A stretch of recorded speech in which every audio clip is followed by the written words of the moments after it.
use it as a whipping tool, or I can put something heavy in it and use it as a flailing tool, okay? But that's not the nature of the flexible part, because the flailing tool is just like a stick, right? And the snapping and whipping tool could be a chain, it could be... The nature of the binding tool, we practice in the arm, much like we do with stick and knife. That way if I make errors, or it's easier to take that here than here. And it just flat out gets annoying to get cut in the neck over and over and over. Cut in the arm is not so bad. Okay, well the same goes here. We're going to practice a lot on the arm, but the best place for this tool is right around his neck, because that's where the twisting and the strangulation has the best effect. When we practice on the arm, I had a student ask me this a few months ago, which is why I'm going off on this a little bit. We practice on the arm, people tend to think that, okay, he comes in with this angle one attack, and that I'm practicing this motion because I'm going to pick this out of the air as a punch. No, you're not. No, you're not. You're going to cover and defend against it and do whatever you're going to do. But what happens is sometimes when he goes to punch, he might go like that, and there's his hand, just like we practice.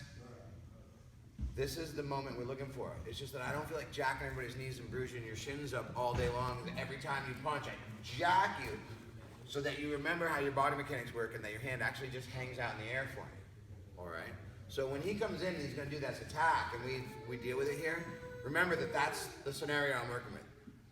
He came in and I managed to boot him, and this all kind of stops for a second. Okay? Because if it doesn't, I need to get rid of it. I don't need to be goofing around with my necktie and stuff. Okay. That being said, the way we're going to use the scarf, pulled out diagonally if you have a scarf. If you're wearing a t-shirt, you got one arm through, and it's just dangling on your arm like you're a waiter at a fancy restaurant.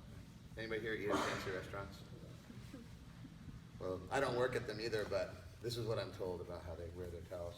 So, you're going to grab it, and you only need about one, maybe two turns. You don't want to rat tail it all up. It's not necessary. I just don't want it hanging open so my hand falls out. Okay, so here. The first one we're going to do, my partner's going to come in, I'm going to step back, and I'm going to catch this. Notice I am back, I'm out of range. It's not actually going to hit me. So if I don't get the catch, nothing's really going to happen. Okay? I don't want to be here trying to deal with it, because I should just block that. I'm going to pull it down onto the cloth.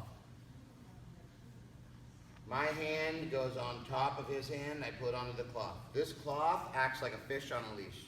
I'm going to base this close to my midsection, and this hand is my smart hand. Is there anybody that's left-handed here today?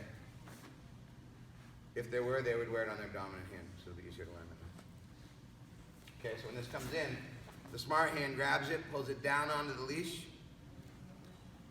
and swims under. I haven't done anything yet except I'm pushing with the hand and pulling with that, and that's what locks this in. Yeah?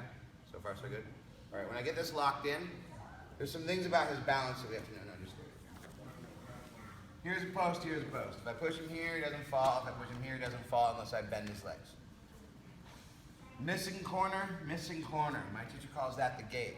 His balance goes through the gate. So if you go to pull him like this, A, if he does fall, he's going to fall right at you because that's where you're pulling him. B, it's going to be hard. Okay, so when I get this here and I have that, the first thing I do is I move his hand behind his butt. And then I step over here and the hand goes down, because that's where his balance goes. Does that make sense? So if we did it all at once, what happens is I've got this, I step out of his range and I collect that and I go here and I roll him over. Yes? Whatever you're used to doing from here is wonderful. A lot of people like rollovers, or like arm bars. If you've got this extra tool, one of the things I like to do is I like to step all the way over so that I can bring this back and use it for what it's meant for. Does that make sense? All I do is loop it under and pull it up. With your partners, try it back.